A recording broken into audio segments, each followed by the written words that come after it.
gathered together from the cosmic reaches of the universe. Here, in this great hall of the Signal Watch, are the most powerful forces of good ever assembled. Join us as we discuss all manner of topics across the multiverse of comic books, history, creators, storylines, movies, and more. The Signal Watch podcast presents Kryptonian Thought Beast, a comics podcast series dedicated to truth, justice, and peace for all mankind.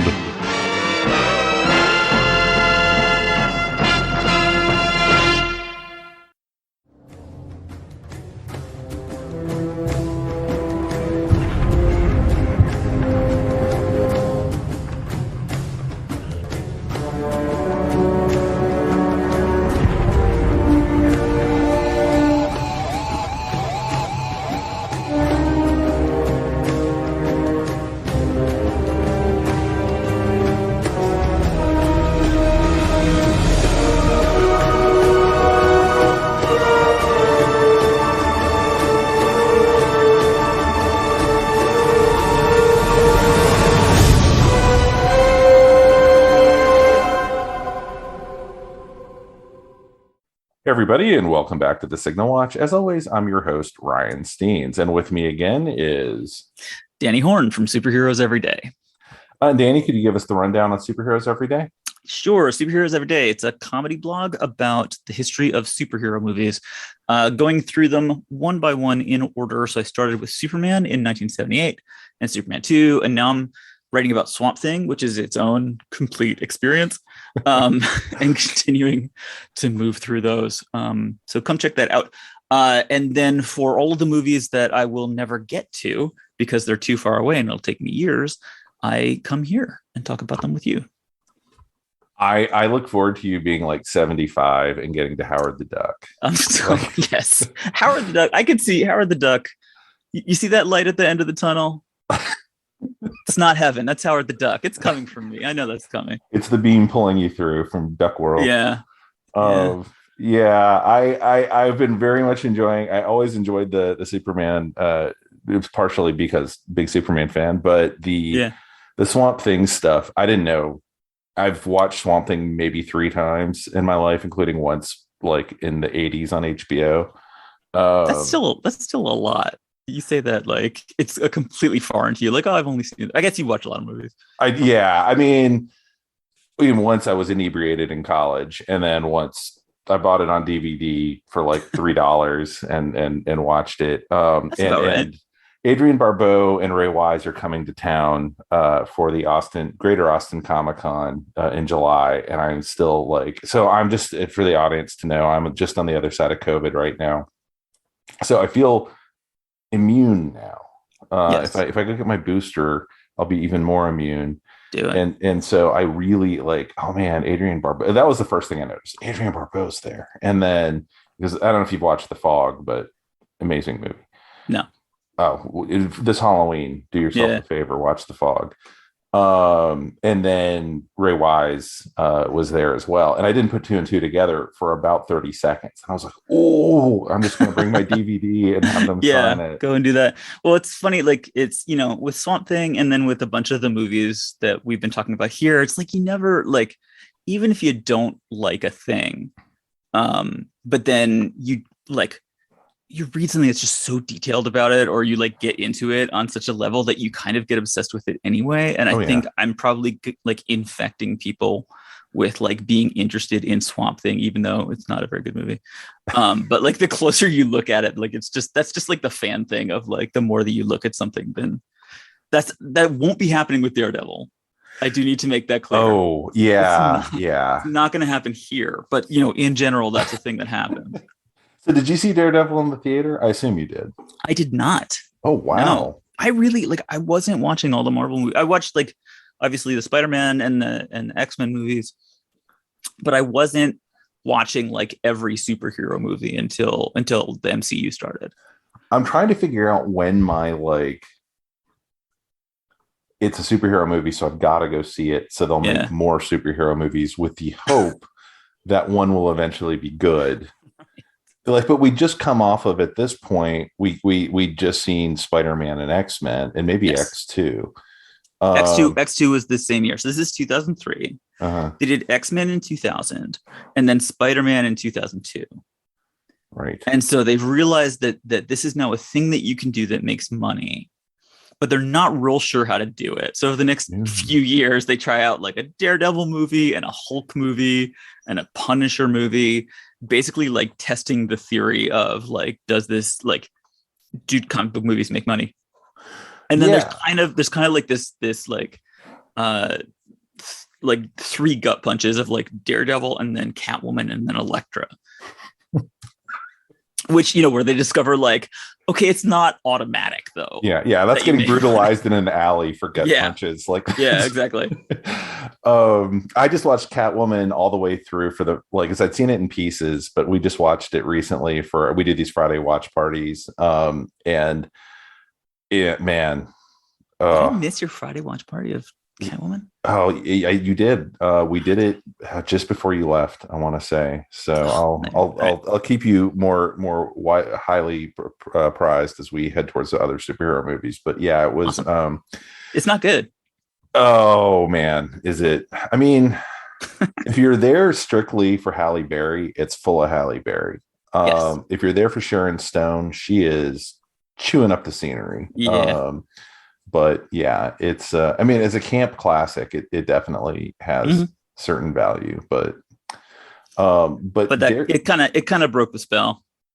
Yeah, and it was also a pointer to like Warner Brothers at this point had still didn't believe this was a thing. Like they'd had too many disappointments. The Batman stuff was too hard for them to get their heads around. Everything else seemed too complicated. At this point, they'd been through the whole Tim Burton Superman stuff, and they were kind of starting to head towards the J.J. Abrams stuff. And if you've ever read that script, it's not Superman. It's absolutely bizarre.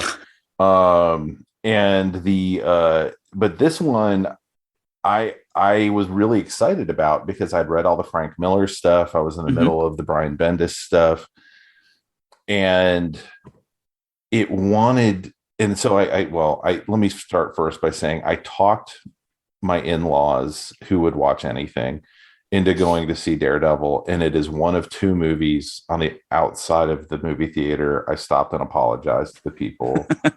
I had talked into seeing something.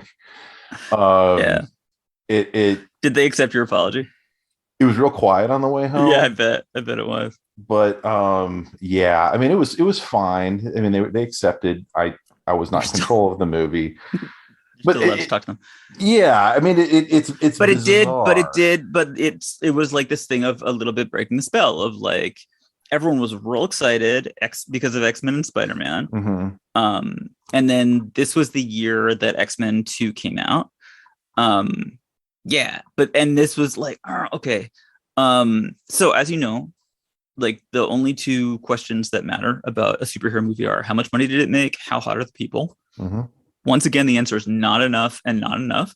But this one, like it made $103 million. It was number 27 for the year, which is fine, but nobody's happy about it. There was not a sequel. It didn't lose money. But like the top movies for 2003, Lord of the Rings, Finding Nemo, there's a Pirates of the Caribbean movie, there's a Matrix movie, like there was a lot going on. And then X2, that year, highest grossing superhero movie, that was number 6 with 215 million, and then the Hulk at number 12, 132 million. And so Daredevil is like number 27. So that's kind of where we are in how Daredevil did. It's a pretty profitable year, all told. I mean, for you know what the numbers were back then. No, so they didn't lose money on this, but it was 43% on Rotten Tomatoes, so not loved by people. Yeah, and you mentioned kind of them trying things out with movies of superhero movies in particular at this time, and I mean, I was thinking a bit about this as I was getting ready for the podcast, like if and when we cover Ang Lee's Hulk. I am the person who will defend that movie. All right. up and down. I'm not sure it's good, but I will at least defend the effort. On this one, it's just a badly made film. It is, yeah. In a really fascinating way. Just because there's no MCU formula at this point. They don't even really think that hard about the Daredevil costume. Like, that seemed to be a secondary thought for something that was really up there and up front. Jennifer Garner could not, in my opinion, be more miscast. I don't know, because I feel like when they made this movie was when he was with J-Lo. I think didn't he get involved with Jennifer Garner during this movie? But he was not why she got cast, I don't believe. No, I don't think so. So she was, I think when we started talking about doing this, I was like, yeah, it's kind of an interesting period, because back then Jennifer Garner was considered to take up some like real psychic real estate of like, well, when was Alias? Alias was around 2000, because I have never seen Alias, never watched it. By the time I heard about it, because it was on like Fridays or something like that. I wasn't watching TV on Fridays, and people were kind of telling me about it, and then I was like, okay, well, I'm thinking of checking out Alias, and we're talking 3/4 of the way through the first season. People were like, yeah, it's not as good as it used to be. Yes. And I was like, well, I'm not going to bother. They're like, no, the beginning's good. I'm like, but you're telling me now it's bad. Right. And I was like, so I'm not going to watch it. And this is back when people would still get mad at you for not watching something. And I just was like, and so I've never consequently seen it. You don't have to. And I never will. It's not mandatory. Yeah, you'll be fine. But everyone was like, oh, that girl who's in Alias is so smoking. And I was like, yeah, I mean, she's pretty. She's pretty. Yeah, there's nothing wrong with her. But I feel like the movie gaslights us a little bit on how pretty she is. Like, they're insisting. They're like, oh my God, this woman. Yes. Yeah, absolutely. She might be. Is she the only woman in the entire movie? I think that's the case, actually. I think she's the only woman in the movie. I was trying to think if there was even no, Karen Page is in it for 3 lines. Yeah, she's there for like a hot second. It's Ellen Pompeo, who has gone on to do 17 years of Grey's Anatomy. Yeah. No, she's not a character. There's basically it's Elektra, and then there's the woman who got raped at the trial, and those are the only 2 women. And so they really do act like, oh my God, it's a woman. They get very excited about her. Yeah, well, in it's stalkerish and creepy, but we'll get to that. Yeah. So I want to get into Daredevil. I think the concept of Daredevil, I have a problem with Daredevil in the comics, like especially in the Stan Lee comics. Stan Lee and Jack Kirby were absolutely obsessed with 4 things that they knew nothing about: fire, magnetism, blindness, and women. They wrote about them all the time and had no idea how they worked. So Johnny Storm was always like building things out of fire, which is not how fire works. It's like magnets that draw animals to me, that kind of thing. And then blindness was like they had no idea how blindness worked. And my concern about Daredevil as a character is that, at least in the Stan Lee stuff that I've read, there's just like endless explanations of how he senses everything. So he does a thing, like one thing, and then there's this like thought process of like, well, I just did that because I could hear that person had a crutch, and then I could do this, and it's just like, oh my God, how about you could just see, like, if you can do all the things, what is the point of you being blind except that you have to explain to us how you're doing all the things that you're doing? Like, would these stories be any different if he wasn't blind? Yeah, all it really is a really good dual identity cover at the end of the day, because at the end of the day, his hearing gives him sight, which is the power of sight, which everybody else shows up with. Right.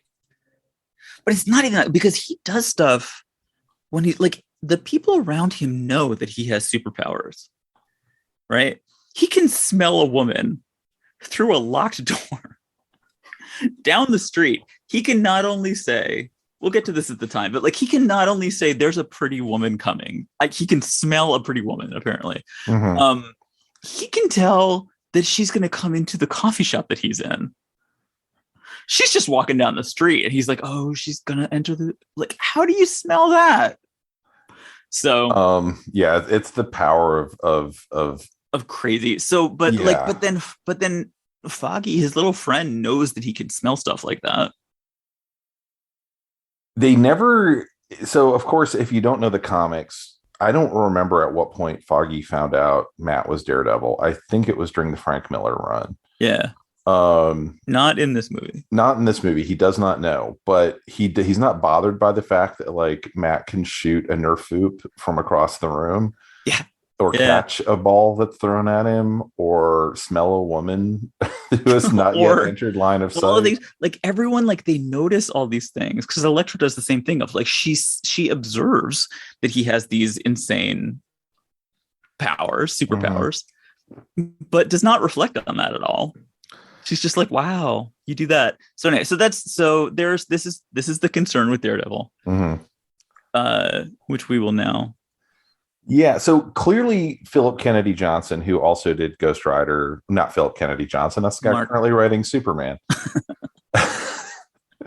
What is his name? Mark Steven Johnson? Mark Steven Johnson. I believe. Yes. Had previous to this done Simon Birch, which I have seen 15 minutes of. We used to have a 3-strike rule when watching movies, and we made it 15 minutes into Simon Birch. He'd hit 3 strikes, we were out. What was Simon Birch? It was a movie about I want to say Jim Carrey reflecting on his past as a child with his friends with a special needs kid who I am positive must have died by the end. It was a much beloved movie at the time in the way of those things. I don't know because I only made it 15 minutes into it of there was a kid who was small and spunky and going to show everybody what life was all about. Dwarf kid. Okay. Yeah. So, yeah. And so this movie opens on a classic shot from a Daredevil comic. So, immediately he's read the comics. Right. Got it. He's using them to storyboard the movie.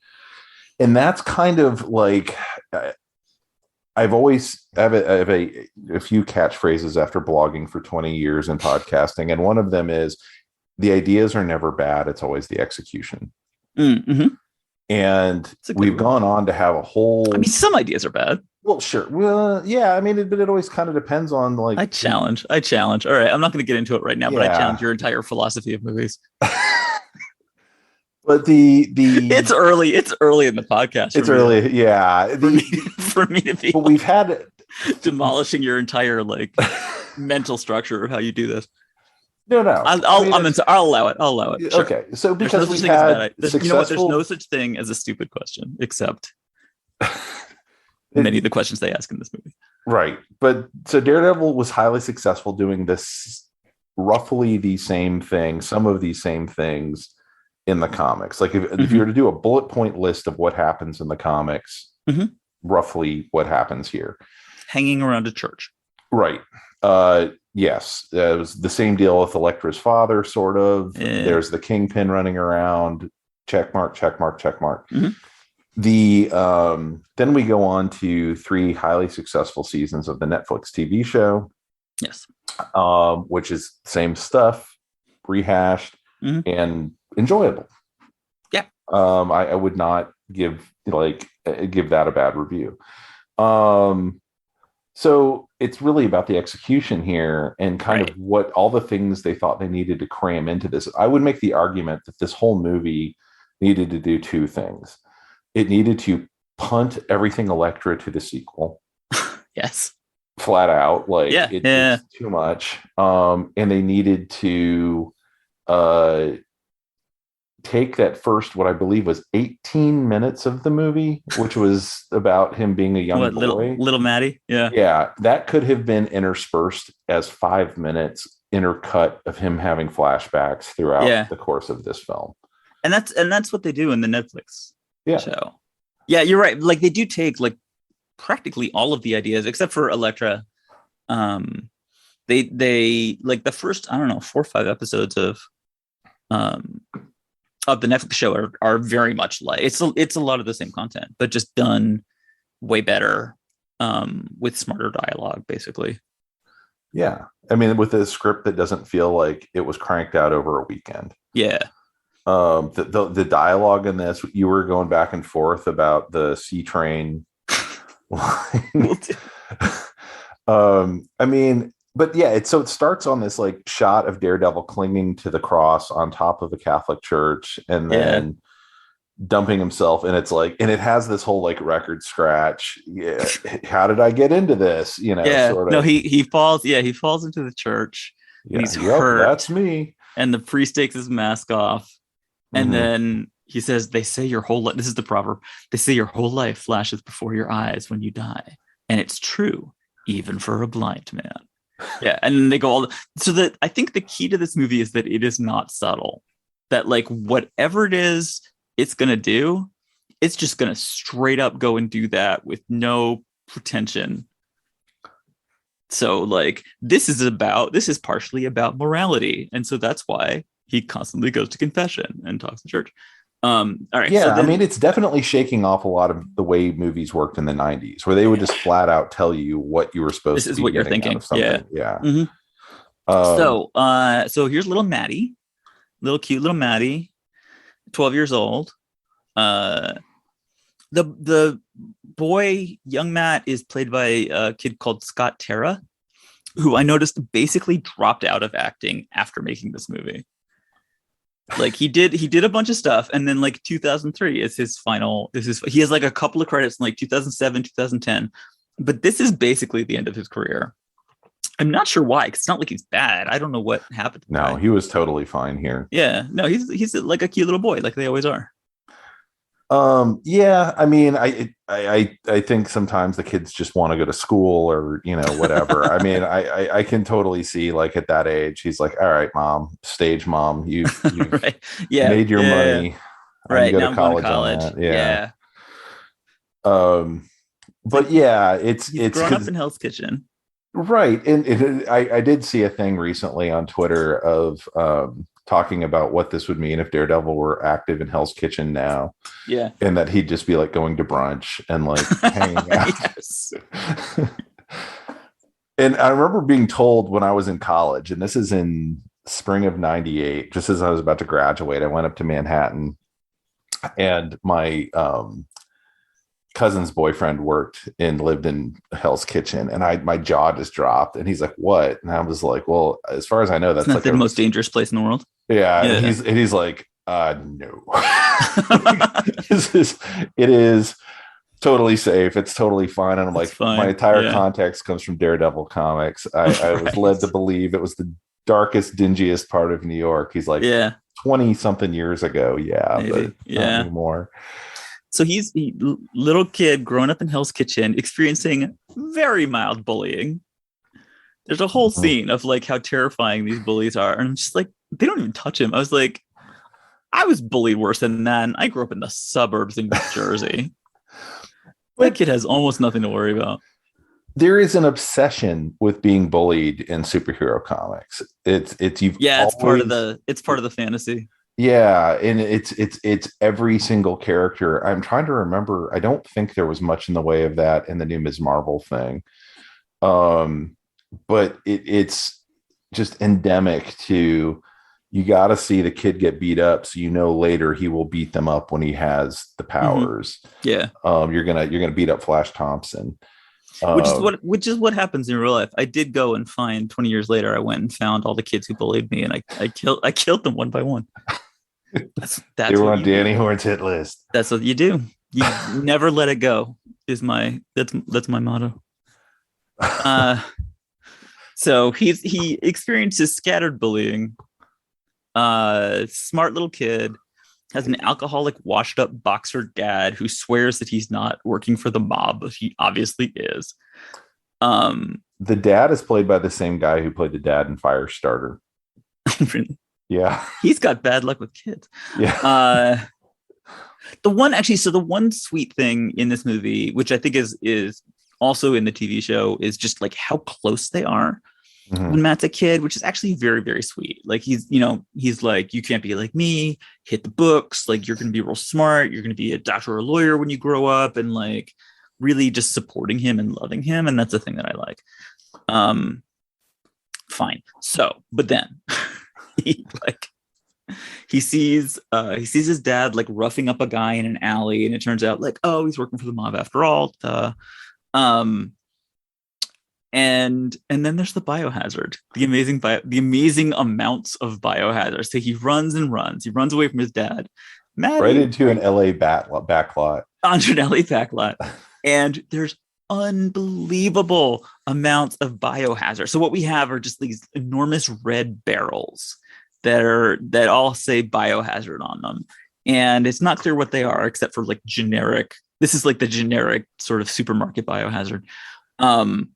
It's like supermarket brand biohazard.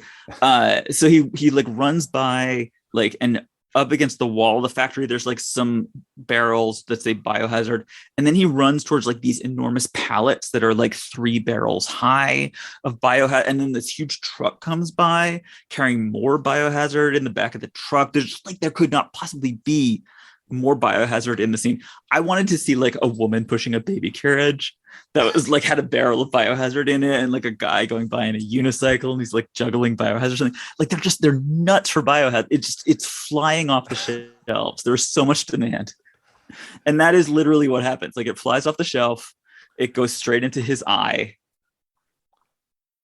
and he gets CGI'd. And he gets CGI'd. Yes, we follow the optic nerve for way longer than is absolutely necessary. But apparently, the biohazard that they brew up around this place, this is Hell's Kitchen special biohazard, which has like extra nutrition in it, which then like turns him. It makes all of his other senses unbelievably impaired, like to a level that impairs him unbelievably acute. This is true in the comics, and it's true here as near as I can tell. I believe it's true in the TV show. They never say it enhanced my strength, or I never get tired now, or yeah. But they will say things like, because of my sense of touch was so good now, yes. I could do handstands and I wrote this down. An acute sense of touch gave me both strength and balance. How's that work? How's that happen? Is my question. It just happens. He can echolocate now. Yeah. So he wakes up in the hospital, and the water is loud, and everything is loud, and he can echolocate, and like so we hear like what's happening in his room and in the hall, and then the street outside, and then he hears like a jacket. It's like he can visualize stuff that's happening like blocks away. Like he can hear people changing their mind. He can hear people like slowly falling out of love with each other. Like he can hear everything. I mean, I understand where they were trying to go with the scene, and I think it at least conveys the information, but I'm not sure as a dramatic beat it works how they want it to. Partially because it's so short. Like I and there's no like real resolution to like, and here's how I learned to master it. It's just like, but then it got better. Well, it doesn't. Well, I mean, he's not yeah. like rolling around on the floor like all the time. He sleeps in a water coffin. Yeah, I'm trying to remember. I think that might have been from the Bendis run. That's possibly the craziest detail in the entire movie, is that he sleeps sealed up in a metal water coffin, because that's apparently the only way that he can turn off all of the sonic input to get to sensory sleep. Deprivation tank, a classic of comic. Yeah, or like a white noise machine. You could do that. But his skin's so sensitive. I sleep underwater every night. It's a crazy thing to do. All right, but anyway, but now he is blind, but every other sense he's superhuman now. He's reading Braille. His dad he's going to be a boxer again. He's punching a bag, and he says like, we made ourselves a silent promise to never give up. Except that like giving up being a boxer is actually a good idea.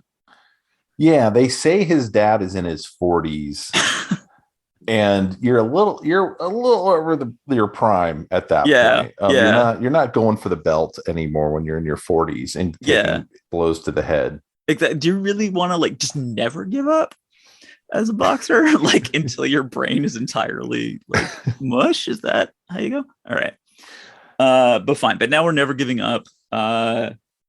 His sense of sound gives him a radar sense. So the radar, so like the blue, tell me about the blue and glowy shadow world. I think effect. this was maybe the one thing I was kind of okay with in the movie. Yeah. I've seen various iterations of this in the comics. I think John Romita Jr. did it pretty well. And I think, bringing it to the movies, they had to kind of figure out, okay, it's basically a wave and echolocation. Mm-hmm. So how are we going to show this? But it feels super inconsistent with how they're doing it. Like when he's chasing Jose Quesada, through the tunnel. Yeah. It's like, which beam is he behind? Why is that confusing to him? Like it was like, there's more sound. Wouldn't that just mean he really can find him? Like, yeah, that like every once in a while there's a sound, like when it's important, there's a sound that's so loud it confuses him for a minute and it hurts. Yeah. So that happens with Quesada and it happens with Bullseye once. It might happen another time. I think it happens when it's like once every time he's fighting a person. Like something happens that's so loud that he has a second to go like, oh no. But yeah, other than that, yeah, he should be using his acute sense of smell. For Quesada, how good could that dude smell? Although they're in the subway at the time, so yes, yeah, the smell of rats, pizza, and bubblegum has covered it. But yeah, it's I mean, I think if you're gonna do, I don't remember right now how it looked in the TV show or if they even showed it. I'm sure they did, but it all felt like they were headed towards being able to get that graphic of Jennifer Garner's face in the rain. Right. Yes. Which doesn't quite. It doesn't make sense, but that's all right. Yeah, it doesn't. So whenever like we paused the movie so Jamie and I could talk about why that scene had happened. Yeah, like, is he? And I was like, well, I think he's hearing the sound of the water hitting her face. Yes, that is what he says that he is doing. Yeah. So, but he has this. So it's this blue kind of glowy world. So it's whenever we see him like hearing things, and at least once it also represents smell. Right. That like everything's blue and glowy. So a thing that I found out was that they were filming the movie in 2002, summer 2002, and Spider-Man comes out and does amazingly well. And so 20th Century Fox said, okay, great. We're going to give you an extra $30 million. So it was a $50 million movie. They made it an $80 million movie and said, like, what we want you to do is like ramp up the special effects. And so I think that like extra $30 million bought them the blue glowy sensor world. Which was not a bad investment. Like it's not always effective. There's a bunch of scenes where it's not very effective at all.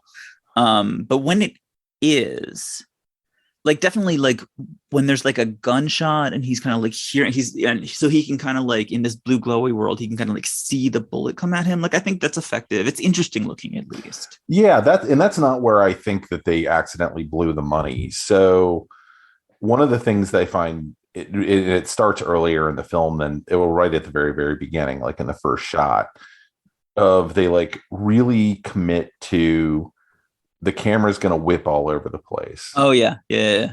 And I'm wondering if that wasn't some like, well, now we can afford to do this, but we haven't really figured out if this is effective or not. Yeah, no, but we've got 10 million to do it. So right. And so the camera's just going to move all over the place all the time. There's like super fast editing, often showing you things that are not necessary to show you. Yeah, and then the really iffy Second Life like avatars that they occasionally turn into in fight sequences or jumping up the sides of buildings. Yeah, it some of that was the stuff that one like really pegged it to like, well, this is like just after Spider-Man and people trying to do the same sort of stuff. And the stunts and so like actually so in this like when where we are right now, like he's still a kid and now he has like all this enhanced whatever and they do another scene with the bullies where like the three dumb bullies get up in his face and they're like, I dare you to fight me. And it's like, y'all, he's blind. You can't be that much of a bully. I couldn't agree more. It's such a weird scene so now. Like the first time I saw it, it was just like, well, this movie sucks, and that's where I was at with the movie. But this time I was like, this scene doesn't even make sense. It's such a weird thing to do. But then there's all these stunts. So like, then he like beats them up with his cane. And one of the things that he does is he jumps straight up in the air from a standing start. He flips 360 degrees and then lands on his feet again, which is not necessary to accomplish any goal. Like this happens multiple times in the movie for both him and Elektra, where it's just like, I'm going to bounce up, I'm going to do all of these things, and then I'm going to be right back exactly where I started. They are really into those stunts. Those stunts are very, very important to them in this movie. Yeah. I mean, it's the same way he also dodges flying glass by doing backflips, which way later in the movie. But the physics of this movie, it's whatever. It's whatever they say. But yeah, I thought that scene, like, the it's 2003, it's too early to say the bully thing is tired out.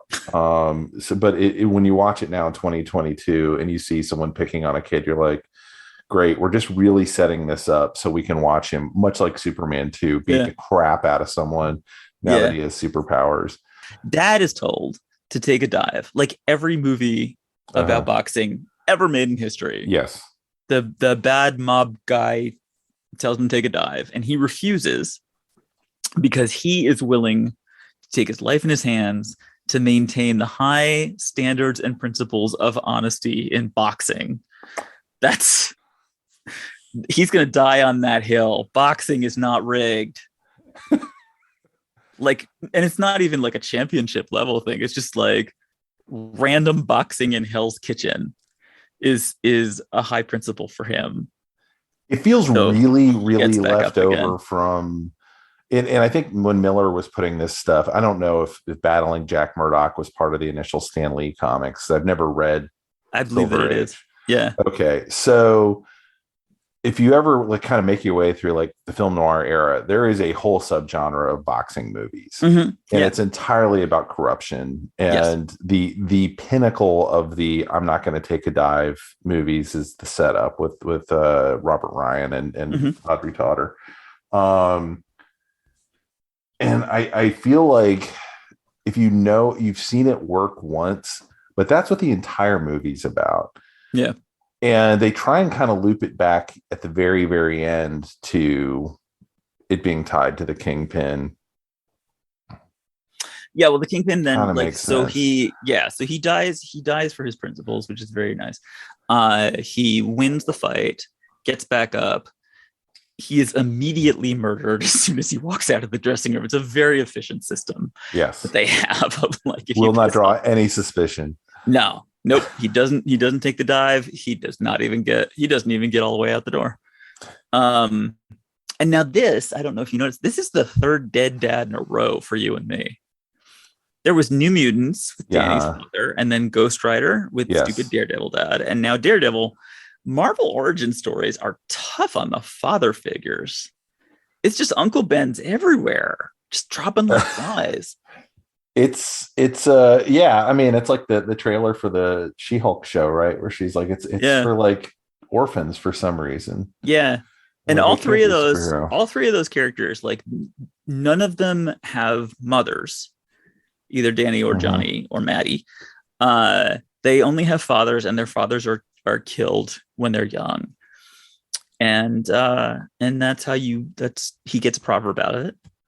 He gets I would keep my promise. I would help those that others wouldn't. I would seek justice one way or another, which, as far as I can tell, is not related to what just happened at all. Like, how is his father helping somebody that others wouldn't by boxing? Well, and his dad's been shaking people down for the mob. I mean, right, yes. First he said that the promise was that they would never give up, and then he says the promise is to help those that others wouldn't. And I don't feel like either of those were good lessons that he got out of that experience.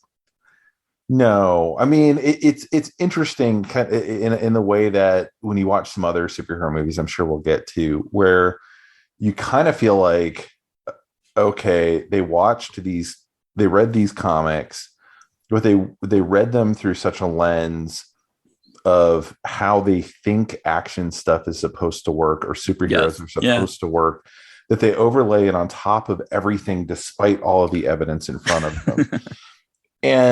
But they still put those platitudes on. And as an audience member, when shit's just flying past you, you just kind of nod and go, yeah, You just whatever. take it. Yeah. Well, Um, I feel like the lesson of his dad, like refusing to take a dive and getting killed, the lesson is don't have anything to do with the mob. right. Like, just if the mob is anywhere in your life, you will get hurt and the people that you love will get hurt. Just avoid that. And he does exactly the opposite. He goes directly into that world in order to fuck with it. So Kind of, sort of. I mean, lesson not learned as far as I'm concerned. right. So we skip over all of law school. Right. Yes. Okay. So it's grown up Ben Affleck. Yeah, but we unlike the metal comics, there's no law school, so there's No. no let's have Frank Miller write the Elektra backstory, which happens during college and law school, I believe. Right. So we've got to introduce her a different way. Yeah. And we don't see how Foggy and he came to be, which is they're important. Just friends. They're just two guys. And we see them in court. Yeah. As freelance prosecutors. Yeah, real hard to say. Like they're clearly attorneys for hire. My brother's a prosecutor. Yeah. He works for the county. You don't have attorneys for hire prosecuting people. And in fact, in the comics, that was what I remember as a kid reading about Daredevil and going, yes, he's this conundrum of being a defense attorney by day and Daredevil by night. Oh, right. But in this, he's actually, you're right. In this, he's a whatever law walks through the door, except for the scene where we see him as a prosecutor, which is not a thing. Right. It doesn't make any damn sense. Yeah. And so he's in court, he's in trial, and it's a rape trial.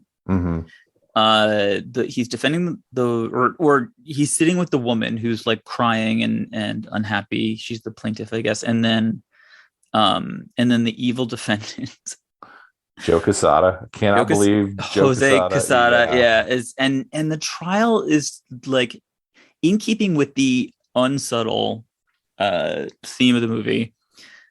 It's green inside, like the lighting is bright green and kind of sickly looking. Everything is filmed sideways, and the shots, lots of Dutch angles here. Yeah, the shots kind of slide across the screen to indicate to you things are not going well at this trial. And so his name is Joe Quesada, who is the publisher of Marvel. He just like last week announced he's stepping down, but at this point he was the editor-in-chief. He'd had his massive rise through the Marvel Max stuff in maybe only like 3 or 4 years earlier, and then partnering with Bill Hemmes. And at this point at Marvel Comics, you're having all of the stuff that is going to make Bill Hemmes's career implode in front of his face and everybody else's, because that's when you get into the Marvel and all that stuff. So it was an interesting period, but it also this is what we used to mean by Easter egg kids, right? Like the average person on the street did not know who Joe Quesada was. And like they're constantly going like, "Oh, go call Brian Michael Bendis on the phone," right? Yeah, or whatever. Well, yeah, it's so nice because it's like, I mean, it's this is the one that's the worst because there are like the mob guy at one point, like he refers to Miller and Bendis, and then the coroner's named Kirby. And these are all supposed to be like cute little nut. Oh, and there's a guy called Ramita in it. Yeah, you only find it cute if you're a comics fan. But for us, it's super distracting. And they say Mr. Quesada 35 times, and it's distracting every single time. Yeah. Not a bit Easter egg. But his defense is that like this was consensual. It could not be more clear that he's evil and he's chuckling like a demon. And Matt's closing statement is says him like, Mr. Quesada, for your sake, I hope justice is found here today. 1 Mississippi, 2 Mississippi, 3 Mississippi, 4 Mississippi, before justice finds you. And I'm like, you can't do that. Can you do that? Can like a lawyer just actively threaten the defendant? You can, but you will be called for contempt of court. How do you do that? Oh my goodness. He's found innocent, obviously. Like we find out once they go outside that justice is not done. My question there is about the jury. Yeah. Who took this like chuckling demon and said, yeah, no, he looks fine to us. Well, he said he didn't do it, is apparently the defense. Oh, right. Yeah. It's hard to argue with that. Yeah. This woman is clearly traumatized and like in the fetal position in front of us. But if the guy says he doesn't do it, I don't know what you can do at that point. No further questions. So he goes home. He gets into his little outfit. Now, I just want to touch on Ben Affleck considered as a dude. Where once again, I'm super disappointed with this movie because he's not hot at all. I feel like Ben Affleck I think he's always been overrated attractiveness wise because if you recall, he first became famous when it was Ben Affleck and Matt Damon, and they made Good Will Hunting, and it was like, okay, here's these two like, was it like college friends from Boston, super cute, break into the movies, everybody loves them, and Matt Damon is so cute that I feel like Ben kind of like coasted into the American consciousness, like with reflected cuteness. Like Matt was so like he's not that attractive, but Matt was so cute that everyone just decided that the two of them were both super attractive. I don't feel like he has fulfilled that promise at all.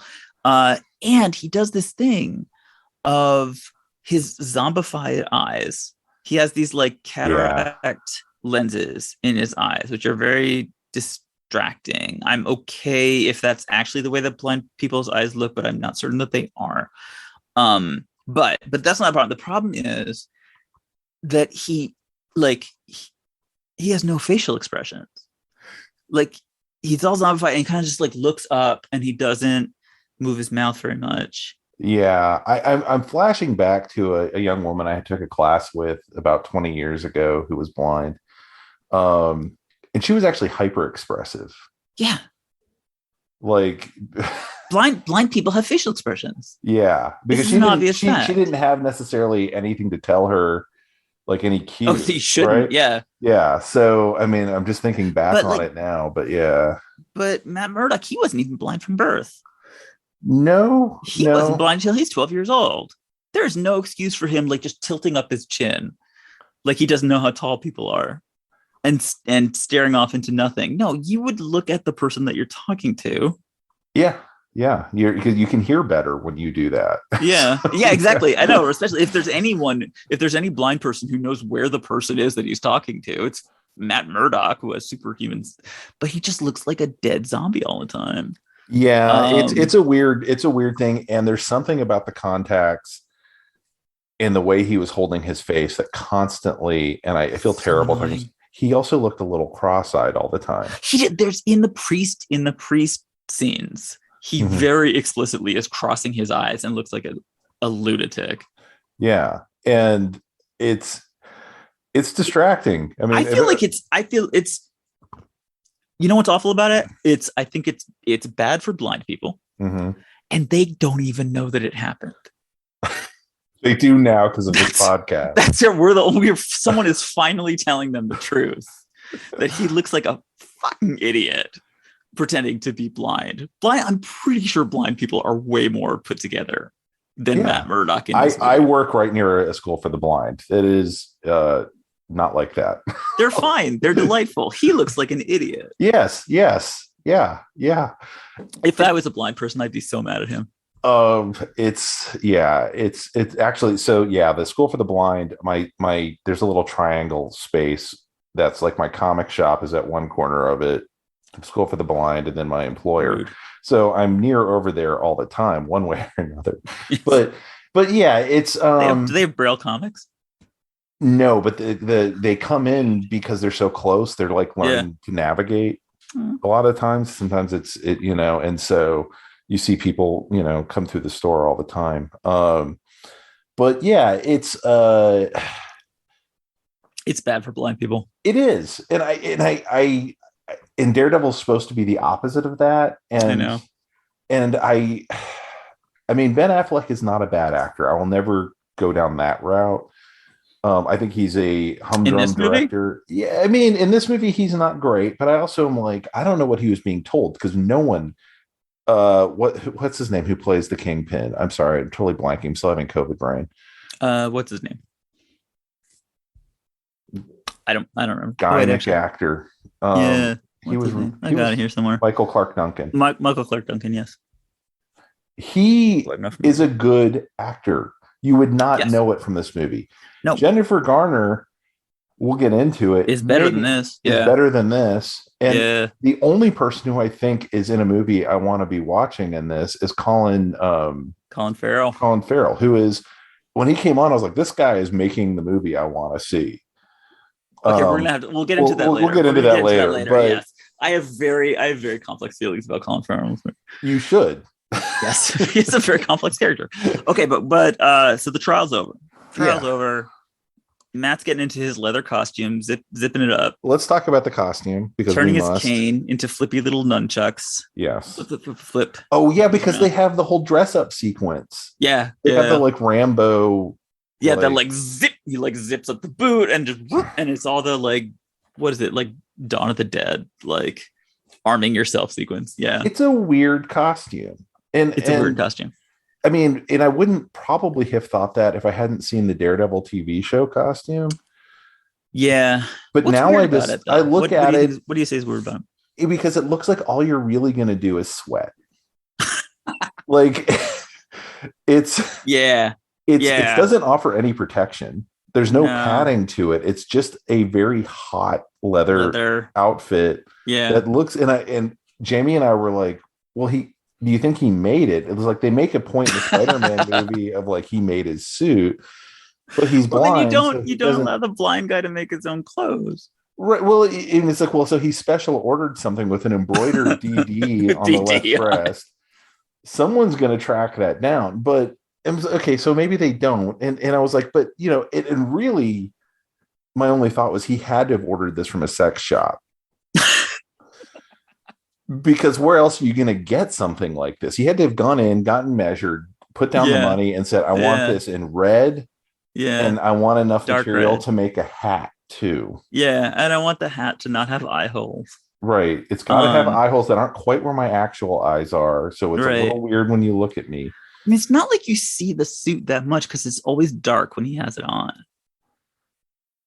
No, I mean, there's also no detail to it, right? I mean, that's something the Marvel movies have really figured out is like, that's part of why we put the zippers and all that stuff. The Superman Returns made the mistake of thinking what we need to do is put a pattern on the smooth blue so it shows up better on film. Yeah. But the Marvel movies figured out with Captain America, like, well, just make it some sort of clothing someone would wear in that color pattern. Yeah. And so at the time you get to the Daredevil TV show, they're like, look, this guy's getting hit by people all the time. He's going to armor up a little bit. Yeah. And this thing is like, no, he's just going to sweat balls every night when he goes out. So anyway. But mostly it's Batman. Like it is watching him suit up with his flippy little nunchucks. Like it is physically painful to me how much they want this to be Batman. Yeah, you're right. It's been 6 years since the last Batman movie. Mm-hmm. They really want it. And he grew up poor. Like the character grew up poor. So this is literally the poor man's Batman. Yeah. Is what's happening here.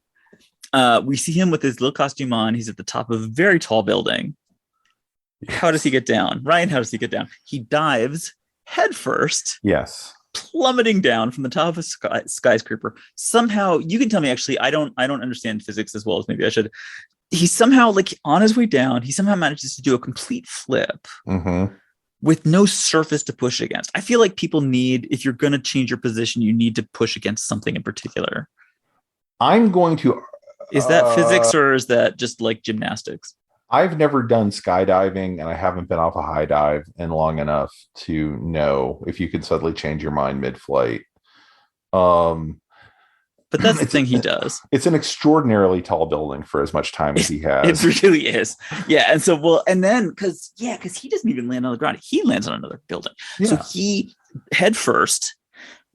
Why he goes head first to the top of a skyscraper to begin with? There's no climb on top of the skyscraper. Why does he go head first? Right. And now he's like, and then has to flip around so that now he's feet are going down. He lands on like a window washer rig. I don't know what those are called, which breaks. And then he jumps down onto another one, which breaks, and then on another one so they're basically like pinball flippers, kind of like keeping him aloft. And then he like zip lines down, and then he's on another building's roof. He runs across that, and he jumps down to another building's roof, which is lower. And then he runs across that and jumps down this series of diminishing buildings, where like somehow he's found the place where like he can hop like down, like going downstairs. Eventually you're going to hit the ground at some point with your feet on the ground, which is where you would be if you went down the stairs. Yes. Or took an elevator. Why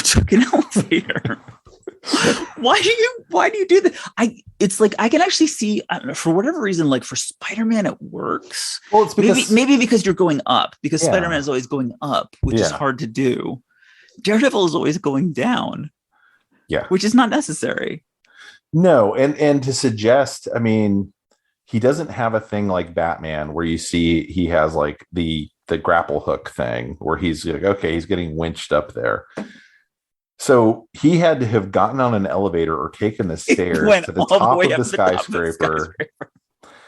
And this is where I'm like, this is where I start thinking about the CGI in this thing. Yeah. And I'm like, they needed to stop. Like, it's too much. It's just it. And I get it was all style points. I wanted it. Yeah, it's like they want the Batman style. They want like the Spider-Man style. Yeah. But if you can't make it to a second viewing of this movie, which this is my second viewing of this movie ever, and I'm going, what the living hell? What are you doing that? Yeah. I guess that's my thing. That's the style points. It's my thing with like all of the times that characters like flip upside down in order just to get exactly where they would have been anyway. They do that multiple times. It's very strange. Yeah. But then he goes to, and Jamie had this question while we were watching it. Yeah. What is this club? Right. The bar. Is it just a bar? Is it the Kingpin's headquarters? Is it whatever it is? Is it public? It is full of people. It is packed. I tried to count. We don't see the whole bar in those opening, like, so he gets inside the bar somehow and we see the whole crowd from above. I counted about 50 people. And we don't even see the whole bar. Like there's girls playing pool. Like every table is occupied. He's going to murder everybody in this bar. Oh, I think we need to pause there because this Daredevil straight up murders people. He murders so many people. So they suddenly notice that like somehow he's gotten in through the roof by virtue of his sense of smell. He's gotten through the roof and he's like hiding in the rafters, and they look up and there's Quesada. It's like the guy that he's after is the rapist guy. He says, "What do you want?" And Daredevil growls, "Justice." And then he throws his cane at the guy, and like instantly 6 people draw their guns and start shooting. It's a very crowded public place for 6 different people to be shooting at the same time. Yeah. But by the time he hits ground, like magically the entire crowd has vanished. Like they've all just kind of cleared out. Yes. Magically. But there's still about 15 guys left in the bar to disco dance with him.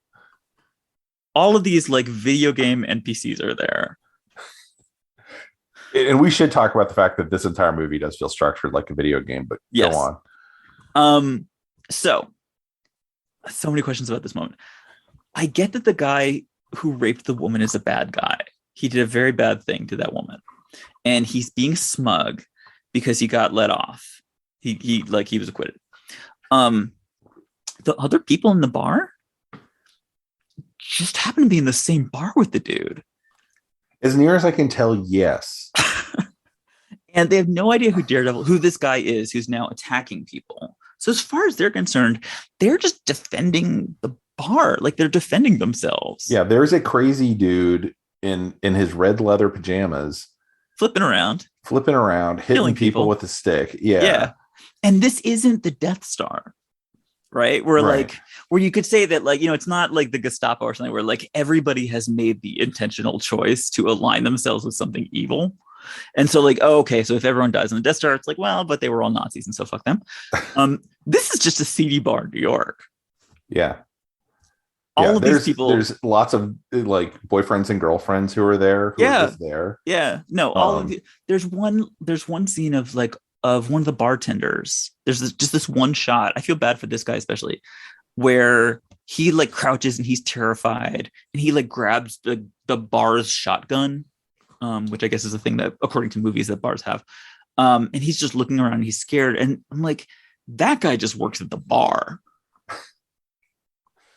So they have this big movie fight that is mostly in the dark. Flippy flip, he's all over the place. Everybody's doing very like choreographed little judo moves. And the editing, I tried to count the number of shots, which is difficult because there's a lot of like blinking lights and things. There's some shots where just like it goes back and forth between like light and dark really fast. But I counted, it's a minute and 40 seconds. There's 92 shots for an average shot length of 1.1 seconds per shot. That sounds right. It is impossible to watch. Like your brain is actively trying to get you to look away during the whole thing. There's gunshots, there's glass breaking, there's like falling down and getting up and flipping over. Sometimes there's like a little pop of sparks for no reason. The most mysterious thing, there's one part of the bar that's completely surrounded by chain link fencing for some reason. Did you get that? No. There's like this whole thing. He goes and he jumps. There's like chain link fence. It's like making this little corner. There's tires hanging on the chain link fence, like spare tires. What that is. Yeah. He jumps on a circulating fan at one point. He's like that was the on scene top of the fan. that I started laughing at. And I That's was like, messed up. Did he just climb on top of a ceiling fan? Yes, he does. And it works for him somehow. Yes, yeah. And then there's one shot where he stands on the guy's body and surfs down the stair railing. Oh, I totally missed that. Oh my God, you got to go back and see that. That's possibly the dumbest shot in the movie. He's got a guy, he's like sliding the guy down, but he's standing on him and surfing this guy down the stairs. It is the last word in social realism in the movies. Unreal. It's like you said, your brain really can't keep up while you're watching. It's not to watch. Yeah, and it reminded me of like there's some scenes like that in the last Mad Max movie, Fury Road. Yeah. But here's the trick that George Miller was very public about. He's like, you just center everything in the middle of the frame and the eye can keep up with it. If you don't do that, and this, as you said, was just scenes cut together. Yeah. And so your brain, really don't know. You don't even know, your eye doesn't know where to look in 1.2 seconds or whatever.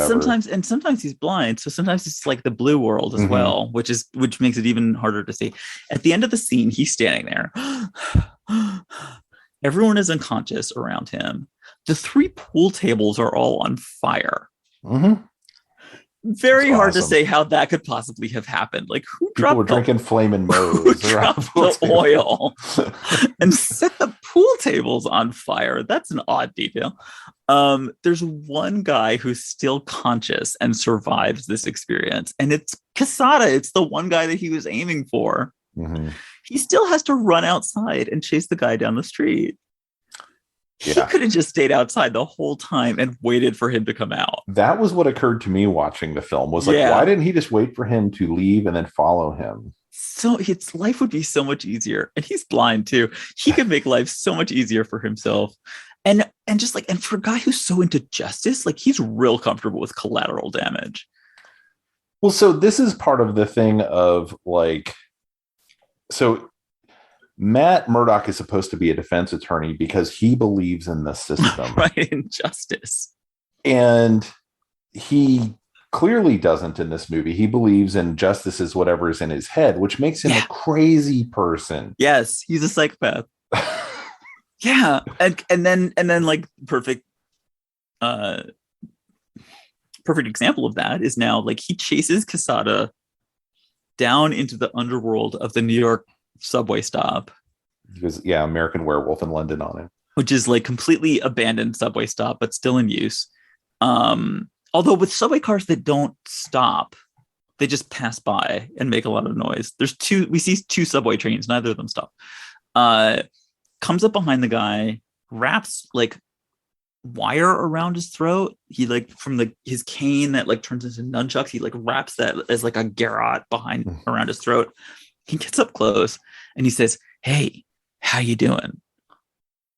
Which is not impressive at all as a thing to say. The guy struggles. "Didn't you hear I was acquitted?" He said, "Not by me."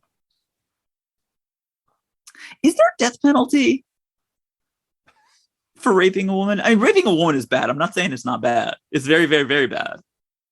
I don't they give you a death penalty. No, I mean, death penalty is pretty much held, at least in my state, if you perform murder while in the act of doing something else. So that's Texas. You live in Texas too. Yeah. Yeah, in New York, I don't think they give you. I don't think they definitely they don't give you death penalty for being smug, which appears to be this guy's main crime. Right. So this is not the nuanced. So definition. Matt is murdering this guy because he did a bad job in court. Yes, exactly. Yeah. Oh yeah. This is not the nuanced definition of justice that you would expect from somebody who went to law school. I mean, I get it, like. I mean, maybe not all of the law books were in Braille. Maybe there were some that he missed because he couldn't get the Braille version or like the audiobook version. But he missed something pretty, an important component. If you do a bad job, you take care our legal of that system shit outside of the work. Outside. All right. And so what that means for him is he trips the guy. The guy falls down onto the subway tracks, apparently breaks his back. Like he just falls onto like the middle rail and clearly can't move. So he's already broken this guy's back. And then the subway's coming. So now Daredevil's looking at this guy who is a dead person. Like he's just looking straight in the eye of a person who is dying right now. Looks down at him and says, "Hey, that light at the end of the tunnel, guess what? That's not heaven. That's the C train." And then it runs it over. That's the C train. Oh my God. I can't. You and I talked about that line, and I don't know what I can say. So, it's so hard to explain how. I think a lot about Ben Affleck has written Academy Award winning movies. He has. And he has directed Academy Award winning movies in the wake of this. And I have to think when he was doing something like Daredevil, because then I think about, you heard these stories when he was working on Justice League. Yeah. That he was in the bat suit with a computer rewriting the script on the fly. And this is the movie where he learned that he needed to do that. That he was going to have to do that. Yeah. Oh, you're right. Oh my gosh. That now actually gives me a little bit of empathy for him. You're right. Because this was the one where they told him it's a comic book movie, don't worry about it. And he ended up with that line. Yeah. The light at the end of the tunnel. And then he knows people are blaming him, and he's like, "This was the line. I can't have this. I can't have this anymore." You're right. I totally could see Ben Affleck like watching this at the dailies and just being like, "I cannot have this." Yeah, I'm the person that they're looking at while this line is happening. So yeah. And then just when you think you've seen just like a whole sequence of terrible scenes, like along comes another terrible scene.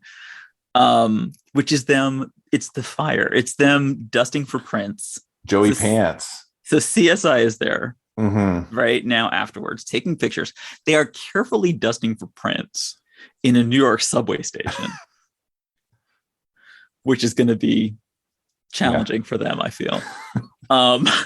We found approximately 150,000 prints of everyone, right? Yes. Gonna have to bring them all in for questioning. This is gonna take forever. This is gonna take us all night.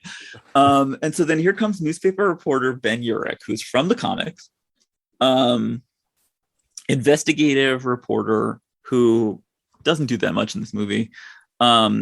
He believes that Daredevil exists, but there's a 6-foot bat in Gotham City. Yeah, there's a 6-foot bat in Gotham City, and the cop does not. And he says, like, I forget what the line is that leads to this, but he just says, like, you know, this guy doesn't exist. And Urich takes the cigarette out of his mouth, looks over, notices something on the floor, on the ground, like on the subway station floor, flips his cigarette out of his mouth onto the ground, and then there's fire. So and it is written in oil to light up when there's a fire is the double D of the Daredevil, which just at the right moment that you can look at the cop and go, really? It's awesome. It's insane. Okay, I just want to go through a couple of the things that are insane about that concept. For one thing, leaving a calling card. Like, that's a calling card, right? They actually do that with the rose, with the other thing. But like, leaving a calling card is a bad guy thing to do. That's a villain thing. That's not what you do. I can see from the Friendly Neighborhood Spider-Man note that you'd want to do that, but from the I just murdered someone using a train. Murdered a person. Yeah. I just murdered someone using the transportation system. But and then also on top of that, like, so he killed this dude. He then goes and takes oil, which he carries with him, I guess. Where he keeps that, I don't know, and spills it on the ground in a very specific pattern. Oh, he had to have had a template of some kind that he like rolled out. Because he's blind. So he's leaving this, I guess by smell, he can do this. Mm-hmm. Just and puts it on the ground where everyone's going to walk over. It's a police operation. And he does that just in case somebody notices that there's oil on the ground, which you wouldn't, to drop your cigarette there at the dramatically appropriate moment. Yeah. And it flares up, and all of those things cross your mind at this. This is not even like fridge logic. It's not something that you think of later. It's what you're thinking of when you're looking at the scene. So Batman gets away with a lot because Batman has a utility belt. Yes. He can have anything in that utility belt. Yeah. Daredevil is wearing leather pajamas. And he has a holster for his stick doohickey, and that's it. Yeah. And just this, like, it just seems it's why so much time. It would take so much time to do the thing that he has apparently done for really very little chance that anyone will even notice it. Yeah. So that's it's the kind of stuff of why people, when superhero movies started kind of becoming a thing, and why we have about friends who are about our age who will still not watch superhero movies because this is what they think of when they think of superhero movies. Yeah, because they're like, well, they're stupid because things happen in them that are stupid and make no sense. Yeah. And it's a superhero movie and it's a heightened reality, but there's a limit. There's a limit. Yeah. Yeah. It's like, I'm literally willing to buy in the Phantom that there are skulls that if you put them together make lasers that will end the world.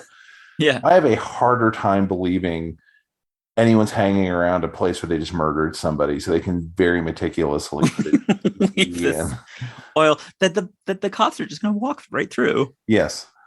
Anyway, back home with the lunatic, Matthew Murdock, who comes into his shitty, dark, insane-looking apartment, all depressed. I have no idea why he's upset at this point. He was just unbelievably successful at the thing that he wanted to do. Yeah, he should be going out for beer at this point. He should be dancing around like, we're in the money. Mm-hmm. We're in, like, he's so happy right now. No, that didn't make him happy at all. I don't know why he even does it.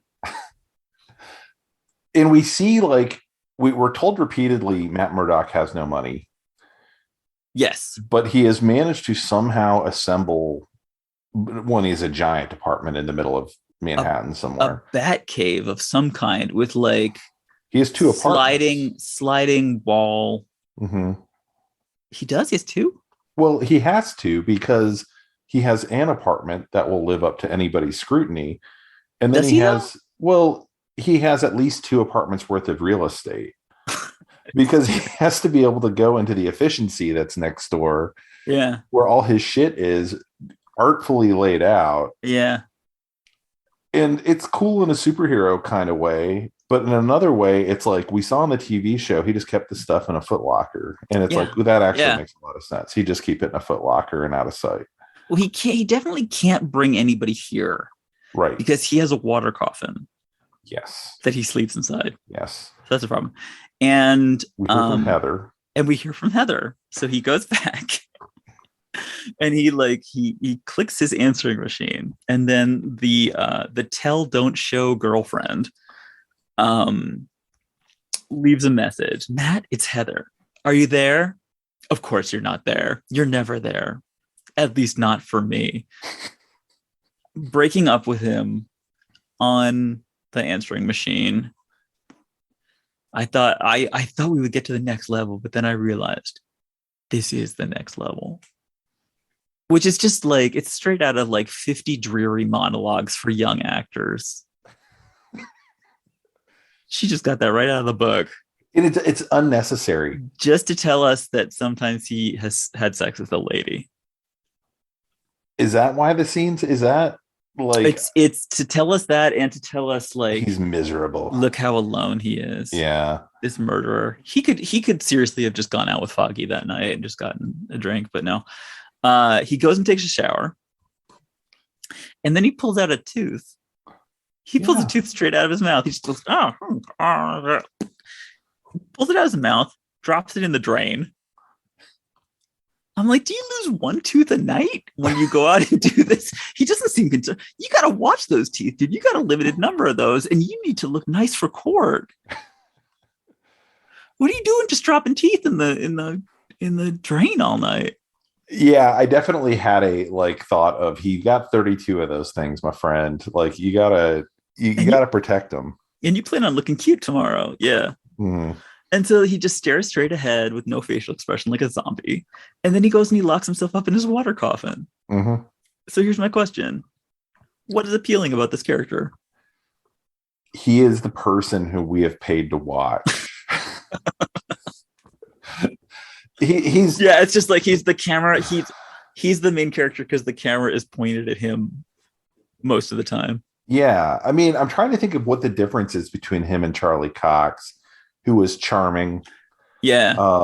My understanding is like he other people also really like him. Yeah. I've had many people tell me he's very handsome. He's not bad. And he is a likable, but they managed to do the thing on the TV show where he is so fucking frustrating, but at the same time you understand you're frustrated on you're frustrated on behalf of his friends when watching him, but you also understand, much like Spider-Man, he's got a job to do. Where with this guy, you don't understand why he has a job to do, other than you paid to see a Daredevil movie. Yeah. And nothing about the setup makes any sense. And he just seems like he just blows everybody off with an air of superiority, but people still want to spend time with him. Yeah, this is the thing that I figured out a little while ago, that like, if you want your audience to like a character, they have to do 3 things. They have to make a joke, they have to make a friend, and then they have to make a plot point happen. And so the joke is there just so that you understand that they recognize it's their job to entertain you. Like, they're going to make the effort. Mm-hmm. But then they have to make a friend so that like it gives them value and worth in the narrative. If other people like them, then you will like them more. So he has Foggy, but he and Foggy appear to hate each other, or at least I don't understand why they like each other. Foggy seems like he is about to bounce at any minute. He's incredibly unlikable. Yeah. Yeah. I mean, he's the emotional support animal. I don't know. I don't think, well, it's because like Matt never says anything nice to him. Like Foggy actually kind of like follows him around like a little puppy and tries to like get his attention and be nice to him. And I don't think Matt says a single nice word to Foggy this entire movie. No. And he's dismissive of their like money issues. Yes, for this reasons is that like are, everything they say. Foggy reads the newspaper to him. This is another way in which Matt Murdock is a bad blind person. Foggy, in two different scenes, reads the newspaper to him, and both times Matt just says that's not true. It's like, dude, sighted people are reading to you. You need to appreciate that more. We do not yet live in the podcast era, where you can just get everything on audio. Yeah, it's not great. I found the scenes this time particularly vexing. It is interesting if Ben Affleck learned from this. Clearly, so did Jon Favreau. Like, yeah, he's better. He's better as Happy Hogan for sure. well, and he went on to direct Iron Man and manage the whole Star Wars universe. But my suspicion is he was watching all of this. One of the things I heard about Iron Man was they basically were like pretty far into pre-production, and he called Marvel and was like, "Can you send out a bunch of your comic writers who know Iron Man?" And they did, and it led to them completely rethinking the movie. Oh, really? Yeah, they were gonna do a Mandarin movie, and first of all, everyone was like, whoa, racist. Do a Mandarin movie. Yeah. Second of all, you got to do his evil opposite, blah blah blah. Right. So they basically pointed Favreau on that. I think he understood, like, from watching this, you can't half-ass everything in the name of style. Like, he had to have understood, like, you have to have real characters underpinning this, and flat out, none of these are real characters. Not one of them. Oh yeah, no, for sure.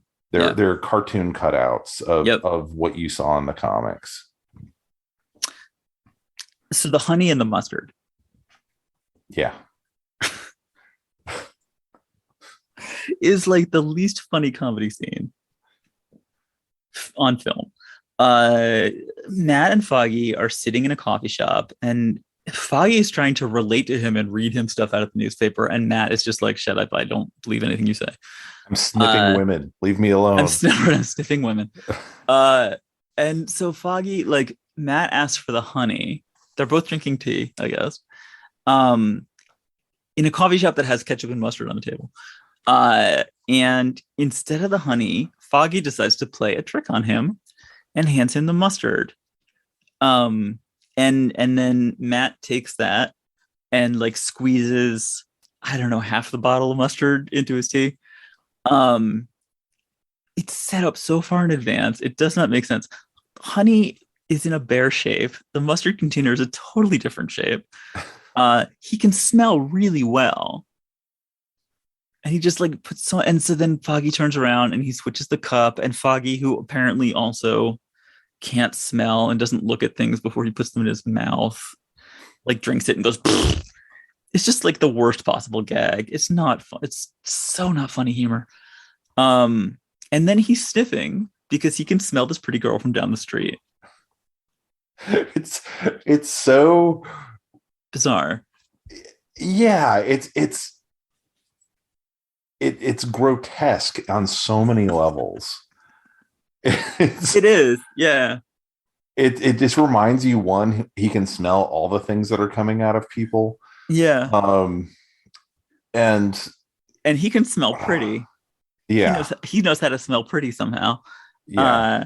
And that they're coming down the street, and that she's about to walk into the coffee shop as opposed to anything else that she might be doing. It's New York, people only go to one place walking down the street. So. Yeah. So he just kind of, like, he picks up his head and he starts sniffing like a dog. And then Jennifer Garner comes in with unbelievably fake bright green She-Hulk eyes. And it's just like every scene, like, it just, the movie does not allow you to get comfortable with, like, anything that happens, because the very next second something even dumber is about to, like, walk in the door. Like, there's just no reality to it. So Matt approaches her, and then he does many terrible things in a row that men should not do when interacting with female people that you don't know. Like, number one, we'll go through this. Number one, he uses his disability as a pickup line. Yep. Number two, introduces himself. She does not say her name. She starts to walk away. He says, "Hey, you didn't tell me your name." She says, "Yeah, I didn't want to," and leaves. Number 3, he leaves the coffee shop to go follow her. Number 4 follows her somewhere, sniffing. Our hero. And she's like, "Oh my God, what?" He asks for her name again. And she says, "Look, I don't like being followed," which is like, yeah, you and literally every woman, period, does not like being followed around. She walks away. Number 6, he grabs her wrist. He grabs her and says, wait a second, take it easy. Oh, that's not okay. That's not okay. She says, "I don't like being touched." He says, "Why don't you tell me what you do like? Let's start there." It's so skeezy. Fucking asinine. Like, this is not a meet cute. This is a hate crime. Yeah, it's like if this guy were wearing a construction hat and like a tank top, like you would be like, yeah, that's about right. It's some guy named like Reggie who's like coming off a construction site and harassing a woman. Like, but that's worse the behavior. Yeah, but worse, like, because the guys you're talking about who are like just hanging around and are like catcalling women as they walk by and make them feel uncomfortable, they don't follow her and grab her hand, right, and say, "I need you to tell me your name." It's real weird. Yeah, and then they have a kickboxing fight. So I didn't remember the coffee shop and that had happened so close to each other. Yeah. I remembered it as my brain had somehow given me a ray of hope. Yeah. That scene happened about 50 minutes into the movie, like later. So that was like them on their second date or something. No. And I just turned, I was like, I can't believe this scene's happening right now. How is this scene happening? They're all watching him be Daredevil. Yes. Like, I don't understand. Yeah, it's insane. So like, and so the thing that they think is cute is like, now they're going to fight, and both of them are really good fighters, and they both really enjoy fighting. And so this is actually now them like flirting and being sexy by having this kickboxing fight. It's insane. It's literally one of the craziest scenes I've ever seen in a movie, and not in a good way. So he's like kicking his leg above his head and flipping around, and she's flipping him around, and they're doing like, he'll strike and she parries and blah, blah, blah, back and forth. And like, they're clearly like both having fun, and they're just coming alive as they're doing this. And then they get up on the teeter-totters. The blind guy who claims to be blind. Yeah. Is on the teeter-totters at this point. Yes. And no one's jumping between them. Yeah. Including her. Mm-hmm. And he puts his hand up and goes like, he like does this like, come on, come at me little hand move, which is the kung fu movie thing. Yeah. So annoying. And actually like towards the beginning of this, like he throws his cane into the air, strips off his jacket, throws his jacket on the bench, reaches out his hand, and a cane falls back into his hand. Yeah. It's so annoying. She has no reason to believe anything other than this guy is lying about being blind and chasing for sure. me around. For sure. Yeah. So there's that. And then there's like the soundtrack crime of the century, which is this like big upswell that's going into Wilson Fisk reveal. And like this music plays, and the lyrics are, "Dirty dog, I'm a dirty dog, I'm a dirty dog." And there's like this slow pan up the character who's like standing there with a cane and he's smoking a cigar. And the song goes like, "I'm an outlaw, quick on the draw." And I'm like, this is not a subtle movie. Like, okay, I guess this is the villain. So thank you for letting us know, soundtrack. What do you think of this portrayal of Wilson Fisk and versus the comics versus what I don't know, maybe you saw him in Spider-Man and His Amazing Friends. It's fine. He's fine. I mean, Wilson Fisk is what? Like just a big bald dude who smirks a lot, who does like corporate crime, but he's like super insanely strong, so he can also like punch people. Yeah, I thought that this take was felt very of the time when it happened. Mhm. Like I'm still in support of the casting. I'm still in support of kind of Yeah, he's fine. this pivot to what they did with it. You mean like I being black as opposed to being white? Yeah, but also kind of like Wilson Fisk doesn't sit around enjoying himself. He doesn't. No, not smoking cigars and like, haha, being crime is awesome, which is what Oh, see, this this is guy how does. that's how I think of the Kingpin. So what's different? I mean, maybe back when he first showed up in the 60s when he had his cowboy and his whatever, the enforcers, he might have been a little bit more like that. But by the time you get to like the Born Again stuff, Kingpin is a shark. Like there's a reason they portrayed him as a complete sociopath in the TV show. Mm-hmm. And like he's not quite human in the brain. Yeah. He's not someone who's going to be like, ha ha ha, doesn't crime pay, you know, sort of guy. And I think Michael Clark Duncan, if you're gonna go that route, he was the dude in 2003 to do that with. Like, I don't think there was anyone I would have more enjoyed. But it also was like at the very end, it just the whole end boss fight feels cartoonish at that point because he's been cartoonish the whole time. Yes. He never feels like an active threat. He feels like a silly man who's a criminal. He does feel like a silly man. And he's and in the comics, he's frightening because he's basically bulletproof. He's got all the resources in the world. He's got everybody politically tied up. Yeah. And he's going to destroy you by taking away everything about you.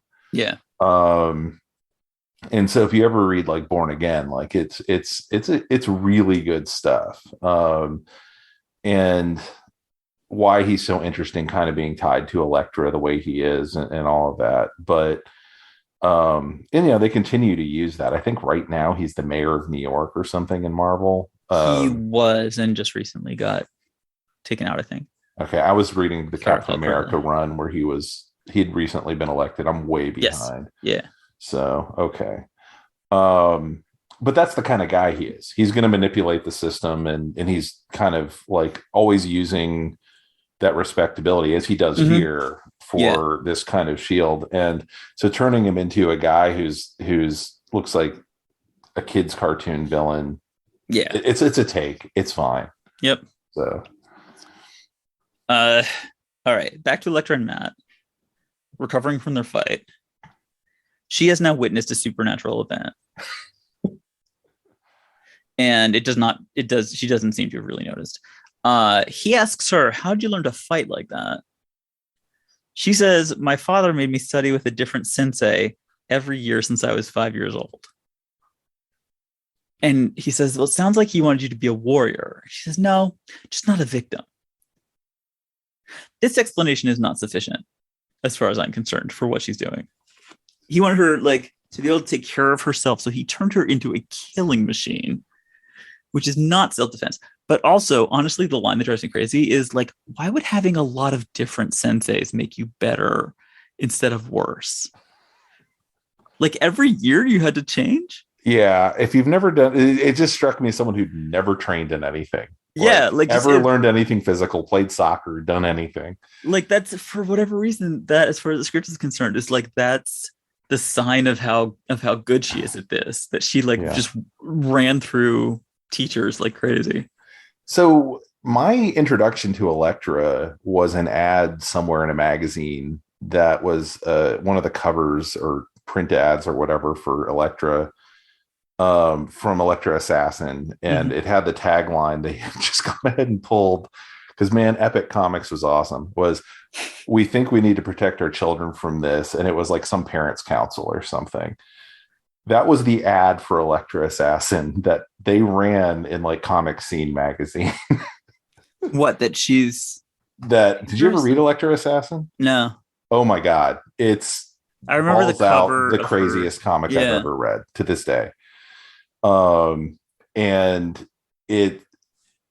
she is a lunatic in the comic. That's the whole thing is she's She might kiss you, she might stab you. You do not know from minute to minute what she's going to do.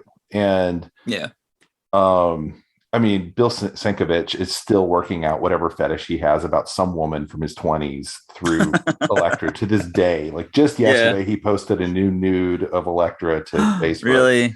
Yeah. Oh, he's not over it. No, Frank. I mean, that's Frank. his baby. That's his character. And yeah, she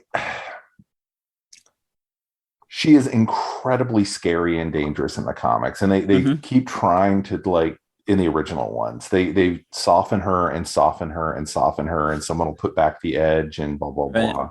And I know she's in Daredevil right now. She is Daredevil right now. But she, go read Elektra Assassin and then go, oh, yes, Jennifer Garner totally is the person who should be in this role. Like, it doesn't make any damn sense. It's Jennifer Garner really is like kind of rom-com-y. She's totally, I mean, she's sure 13 going on 30. Exactly. Yeah, she's adorable. Right. No, she's an adorable, like, rom-com actress. This should have been like Mila Jovovich. There was a million actresses at this point who could have been Elektra. Yeah. And she is a pretty girl. She was a pretty girl. Someone liked an Alias and said she can do high kicks. Let's cast her. No one knows who Elektra is. This is going to be our Elektra. Yeah. No. And it's an awful, awful take on the character. And that's why I enjoyed the one that was in the TV show so much more. It felt and close. because when Jennifer, like, when she's not shoving daggers into people, she's just a pretty girl. She's just like, haha, I'm just a girl, you know? Yeah. She's there to show cleavage. Yeah. Like, there's not a lot of, like, she doesn't have a lot of lightly. edge. She's not angry at anything. She doesn't have, like, kind of any real feelings besides, She's girl who like man. Yeah. And jumps on teeter-totters. But then they do the soundtrack crime again, but it's to introduce the only good character in the whole movie. Fisk says, "Get me Bullseye." And then do you remember the song that he's introduced with? I know it was some goofy, like, House 90s hip hop. It's House of Pain, Top of the Morning to You. Right. Which starts, you see, I'm Irish, but I'm not a leprechaun. You want to fight? Step up and we'll get it on. It's just like, oh my God. You can't be, like, for the second time in a row, introducing a villain with such an, like, on the nose hip hop song. I'm not having it. I can't have two of those in a row. But we have all these terrible scenes under our belt. And what do we get is another terrible scene. He's playing darts in a pub. In England. He is like, so his whole thing is, like, he can just, like, hit whatever he wants with a dart anytime. Everybody in the bar are completely silent, watching him very closely. He wins a bet. The guy he's playing against says, "Irish piece of trash." Bullseye takes his hat off. He has this knit hat on, takes it off. He's got, like, a scar on his head. What's on his head? It looks, he has some sort of scar he's had a brand, I think, done of a bullseye on his forehead. Yeah. Carved into his head, these, like, concentric circles. Takes off his hat, points at his head, which he constantly does in the movie. Every time he wants to, like, emphasize the fact that, like, my name is Bullseye, he, like, touches his head. He takes a paper clip, unrolls it, flings it. It goes into the guy's neck. The guy falls down and is possibly dead. Bullseye makes crazy eyes and he walks out of the bar. Yeah, he throws multiple parts of paperclip into his throat, which I didn't really understand where those came from. But as far as I can tell, this is murder in broad daylight. Yeah. In front of a crowd. With a highly distinguishable... Right, extremely distinguishing mark on his face. Yes, like, how is he not, like, it's Colin Farrell with his shirt half open and a bullseye carved into. He's like a walking distinguishing mark. Yeah. How are you not picked up? So that's insane. But I would say, like, if there's any pleasure in this movie at all, it is watching Colin Farrell's crazy eyes. I got through the end of that scene and said, this is the movie I wish I'd been watching. Like, it at least is so bananas. Yeah. That there's something to latch onto with him. Yeah. He's terrible. Yes. Like, we can't say that he's good. It's not good. No. We don't see him and say, oh, this is a good movie now. No, but it's at least an enjoyable B movie at this point. It is something. He is always interested in he's always interesting to look at, which is what at the bare minimum a movie needs to be. He goggles his eyes, he makes crazy faces all of the time. And I enjoy him very much. Well, and it's funny because the character in the comics is kind of that. Like he I don't know if he flipped through the comics or he decided he was going to go full 1966 Batman villain. Yeah. But the character in the comics is a rabid dog. Like he has this one thing he does very well. He takes super pride in it. And he's just a son of a bitch. I mean, that's his entire place in the world. Yeah. And I feel like the first time I watched this, I was like, ooh, Farrell's a little over the top. Now when I'm watching it, I'm like, he's the only thing that's matching the energy I wish this movie had. Yes. Yeah, absolutely. Yeah. And it's a goofy scene, but at least it does the trick of like, okay, this is going to be this guy's deal when he shows up right in New York. Yeah. So. And that is. There's the rain. We've been talking for so long. There's the rain. Where Matt and Elektra, he takes her up on a roof, and he says that when it rains, every raindrop makes a sound the first time it falls on a surface. And apparently he can use that in order to see her. And so it rains and he sees her face in his blue glowy world. Which is foreshadowing, but yes. Which is foreshadowing. Yeah. Then they have a sex scene in the bed that he does not have in front of a fireplace in slow motion. They go to a party. They go to a big fancy party. And Matt and Elektra have very strong prom energy. Yes. Where they're like the prom king and queen. And then this is when Fisk decides to frame Elektra's father and sends Bullseye after him. Well, there's a scene earlier where he decides he's going to frame the father because the father wants out because he thinks things are getting too dangerous after 25 years or whatever of hanging out with Wilson Fisk. Yeah. So it's he tells a guy from the comics, I can't remember the character's actual name, it's like Lewis or something like that, go forth and frame this guy, leave the paper trail. There's enough time in the movie between there and when he decides to kill him that I could not remember for the life of me why he decided to kill him. He does the execution order at the party, and I was like, wait, why is he trying to kill him? And then I remembered and I was like, well, the guy was willing to basically give up his business to Wilson Fisk, which is really what most mobsters want. It was I'm not gonna defend this plot point. I'm just gonna say it. The police are talking about the kingpin. Yeah. Oh, and he wants someone else to be seen as the kingpin. Right. Although there are a lot of scenes where Matt is just kind of like listening to the world. And he hears, and this is actually in the rain scene, when he like wants to go and get it on with Elektra, he can hear all these people like mugging people and being like, I work for the kingpin. The kingpin wants this. Like, apparently, according to what Matt can hear, people are constantly saying the kingpin's name. Like everyone who worked for him. Yeah, I didn't notice that in the audio scape. That's interesting. I work for the kingpin. It's like, oh my God, how did they not track down the kingpin if you know everyone also that's not how muggings work and whatnot. Like, no, it's not. It's also not how mobs work. Yeah, there's just a lot in this movie.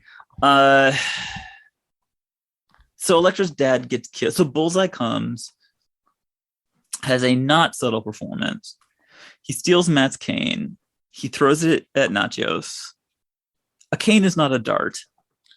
A cane is blunt, but it goes straight into his chest. Like it's Buffy the Vampire Slayer, where like any given piece of wood can get all the way through somebody's ribcage.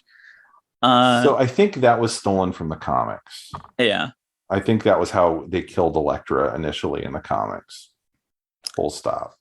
But it's like they only know one plot point. Yes. It's like, this is, if you want character development, you kill somebody's dad. Right. That's true. And then Bullseye so he does it, and then he does just the most asinine thing of like he points at his head and he's like, bullseye, huh? And then runs away. I'm just like, oh my god, it's so subtle. Well, the other thing he has done at this point is he has told, or maybe he does this afterward, but he tells Wilson Fisk he wants a costume. Yeah, which was clearly something that was supposed to happen in the movie, and then but he didn't get one. Yeah, it's very weird. So now, and not just dies. So like they're in a limo leaving this party, and then the limo gets hijacked and crashed, and then he kills a guy. You notice that like he dies surrounded by all this paper. Well, they ran into the back of a New York Post truck, but that's not newspapers. That's like stock papers and stuff. Like that's supposed to be like paper. It's business papers. That I guess that Fisk is like, that's how he frames him.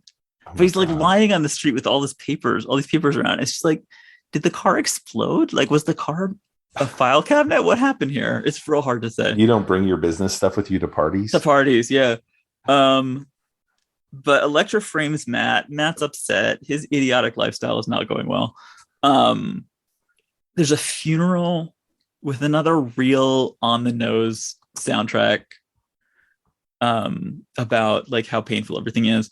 And Matt is trying to talk to Elektra, who's very mad. And she says, I want revenge. And he says, revenge won't make the pain go away. Trust me. I know. Except it is literally the only thing that motivates him. Yeah. Why does he kill the rapist? Why is he going after Fisk? Like, revenge won't make the pain go away. That's not your thing, dude. So there's that. So then she fights bags that are dropped from the ceiling of her ballroom. Her little training dance number. It's so weird. That is a weird scene. Yeah, she has this is another one where I don't understand the logistics. She has hooked up bags of sand to drop down at different times. Very unclear how that works. What kind of mechanism she's got, but it's just like they keep falling down at random times. She jumps around and she kicks and she slices them with her daggers. How long did it take you to set this up? I have to assume she has like an intern who is off screen, because otherwise it makes absolutely no sense. Makes no sense at all. And you're making a mess. Yeah. Who's going to clean all this up later? Yeah. This is why she went through senseis so much. She had to get a different sensei every year because they'd just be so tired setting up these like little sandbags for her. You had to get the intern. It's just the weirdest. That's the weirdest scene. I don't know. Then they fight. So when she goes to go fight, she's like, the only way to really fight is if I really put my cleavage on display. Yes. Like, unless someone's so distracted by my breasts, this isn't going to work. Yeah. And she wears this amazing corset that makes her look just absolutely fantastic to go apparently just walk around the rooftops of Manhattan until she finds Daredevil until something happens. Yeah. It's confusing. And the movie tries to do this clever thing of cross-cutting between Bullseye, like hooting and hollering, running around on rooftops, and then there's like laundry, and then Daredevil runs into Elektra. The laundry is weird. Yeah. Who does their laundry on the rooftop in New York? Apparently everybody in New York. So, but she stabs him in the shoulder.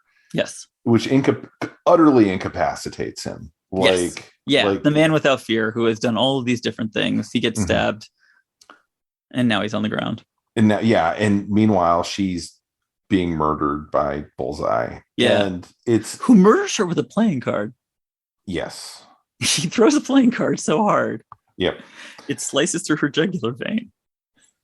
It's and then choice. He picks her up, and he almost kisses her. And then he stabs her in the gut with her own dagger. And it goes on and on and on. It's the longest movie. It's an hour and 43 minutes, but it feels like it's like 3 hours. Yeah. Which is, by the way, what it's taking us to talk about it. Yes. So then the cops, then I guess Daredevil chases the Bullseye to the church somehow. Yeah. But the cops know they're there. Yeah. Because we have to get back to the record scratch. How did I get here sequence? Right. So finally we catch up with the flashback. Yeah. And yeah, there's the most phallic fight maybe to ever take place in a movie as they are jumping atop pipes of a pipe organ. Yeah. It's a lot. They jump around. And Bullseye says, Fisk was right about you. He said you wouldn't go easy. And Matt says, Fisk is the Kingpin? And I'm like, oh my God, do you perform any kind of useful service? Yes. How are we all the way through this movie? It never occurred to you to even ask who the Kingpin is. This is why you're not Batman. You're not the world's greatest detective. It's this kind of due diligence that's made him the attorney he is, exactly. Where he gets paid in chicken and and wheels of cheese. Yeah, the Lionel Hutz of the MCU. I do like the shot where they throw him out the window. Like, that's a pretty shot. They throw who? Daredevil Bullseye? Throws Bullseye through a first his stained glass window. Bullseye gets shot, so the cops shoot somehow. There's one shot, and Daredevil puts his hands in the way, and so he has a bullet go through both of his hands. We have a nice stigmata moment. Gives him stigmata, and he kind of like opens his arms to show the stigmata like he's on a cross. Mm-hmm. What are we saying? Who is the real hero of this movie? Who are we going to sacrifice for Colin Farrell?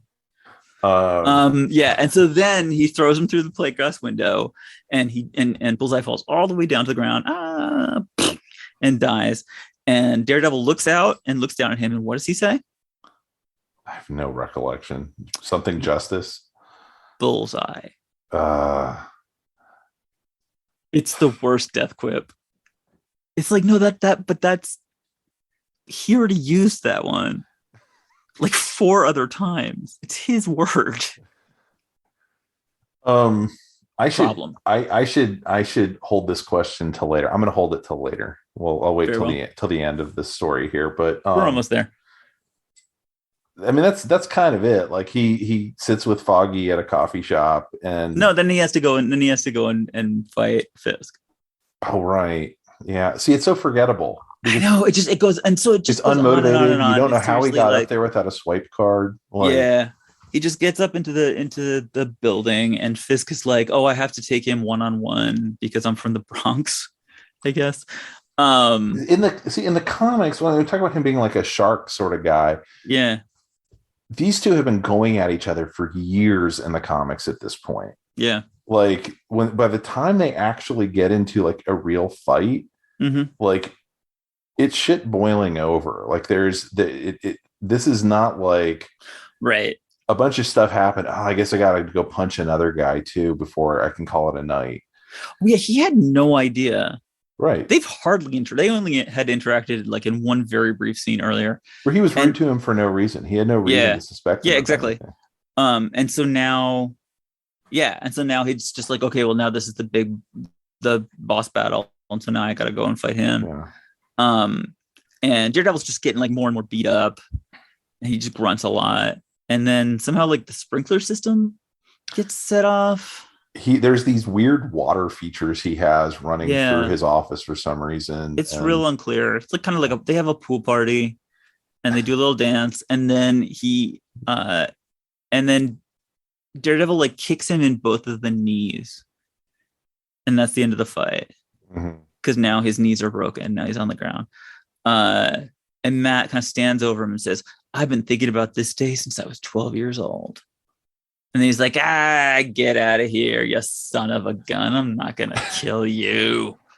Yes, he has decided somehow through this that somehow murder is not the way, but it is in no way clear why. It has been the way. Yeah. It was the way all the way up until a scene ago when he throws Bullseye out of a window. Yeah. But now it's not the way anymore. Yeah. and he says justice is served, because they just keep trying out terrible catchphrases.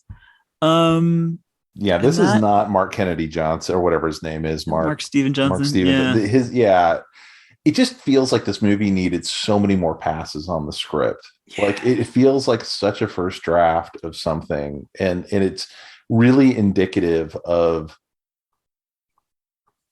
where we were in the 90s, and that the studios were very staggered as to who was in producer to producer, how we were going to do this. But so yeah, you get to the coffee shop thing of him like sniffing for women again with Foggy, and Foggy's worried about mustard in his coffee, and it's like, it's not a good callback. No. The other callback was, of course, that when he makes the water trickle down, it's just like seeing it on Jennifer Garner's face. Yeah, I see his fist. It's like narratively, that's deeply unsatisfying. I mean, I understand it. This has tied with your powers, but shouldn't it really be tied with the emotion of that scene? No, it's not. Okay. Nope. Okay. All right. If that's what you said. I mean, and by this point in the movie, it's just exhausting. Yeah. But yeah, so the credits roll. Mm-hmm. And I had remembered it wrong. I thought I'd remembered that we had seen Elektra at the end, but you see Joey Pants looking up at Daredevil on a roof and going, "Go get him, Matt," because he's figured it out. Right. So you never see Elektra again, who does have her own movie that came. She resurrects herself somehow. Yeah. 2 years later. But there is a end credit sequence in this movie. Did you know that? I may not have watched it. What was it? So yeah, it's Bullseye is laying in the hospital bed, and does Bullseye live? He does, and he somehow gets his hands. A fly is flying around the room, and he kills it with a playing card. He ends up killing a fly with a needle or something. Yeah. And I was like, oh, okay, I guess this is like before the Marvel movies. They figured out before they made this worthwhile. Yeah. But it's such it feels like such a wasted amount of effort and like kind of talented people. And I mean, everyone I'm sure was having fun on the set, but it doesn't translate to the movie itself. I mean, no. And I don't know what happened in editing. I've never heard anything about the making of this movie other than Kevin Smith was on set being Kevin Smith. Let's look at Daredevil. Let's look at Matt Murdock as a hero in the movie. Mm-hmm. As a main character. What does he do? He loses a court case, kills a dude who does not deserve to be killed, kills and injures a whole bunch of bar patrons who absolutely have nothing to do with anything, harasses a pretty girl, goes to a party, tries to save the girl's father unsuccessfully, tries to save her life unsuccessfully, fights a villain a couple times, mostly unsuccessfully. A villain has to tell him who the other villain is. And then he goes and he breaks the guy's knees. He does not detect anything. He learns a lesson at the end, which is not to kill people. Right. Which you'd figure would not be an issue in the first place. And that's the end of the movie. That's all he does.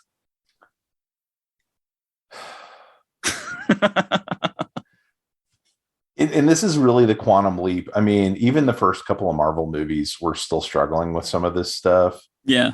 But I mean, it's just such an interesting marker as to where we were, and as these movies were trying to be good for the first time, as they were figuring this out. Yeah.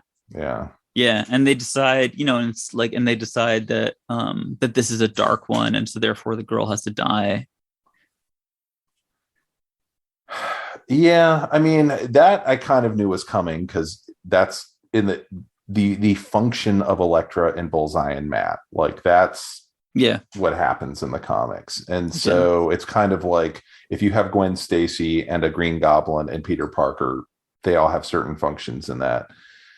And so I that didn't really, I mean, I knew all that was coming. The execution of it, like I said, it just felt like someone didn't really understand what they were looking at. They were doing that thing I always hear about people doing with comics. Well, I just look at the art. Right. And it's like, yeah, but there's a story underlying, and does it actually work as a story? Are there With other characters. yeah. And this is still where we were. It's very much at that level of, I always point to the Phantom as kind of my, like, where we were in the 90s Yeah. of shit doesn't matter, just put a bunch of shit on screen and kids will just be one thing, entertained. a thing happens and another thing happens and another thing happens. Yeah. And I think a lot of action movies were like that. And I think that's how people still consume a lot of action movies. And if Twitter is any indication. So it's, and I even had people popping up defending this when I was like, I'm going to do a podcast to Daredevil. I remember liking that. I'm like, it sucks. Oh, really? Yeah, you're totally wrong. That movie right. I mean, everyone's entitled to their opinion, but no, not this one. Yeah. And then they gave him Ghost Rider on the heels of this because that's the way Hollywood works. He made money. He made this. Well, he made this movie, and then he made Elektra, and then he made Ghost Rider. Oh wow, that's shocking. Okay. Yeah. Yeah. So this is my big question. Is like, where does this is now? We have now watched 5 of these Marvel movies. Uh-huh. And I asked you last time, like in order, where does Daredevil fit for you? This is the gutter bottom. Really? Yes. Yeah. That's what you said about Ghost Rider. I think this is below Ghost Rider. I think Ghost Rider at least had like the crazy Johnny Blaze stuff. And a few other things that kind of made it, but this has no likable performances in it other than maybe 2 minutes of Jon Favreau. Yeah. I think it's indicative of how lazy people were about these movies at this point. Yeah. I agree. This is sub Ghost Rider. Ghost Rider is terrible. Yeah. But yeah, you could at least watch Ghost Rider. Yeah. There's parts of this that are just unwatchable. Yeah. Once again, I gotta stand up for Fantastic Four 2015.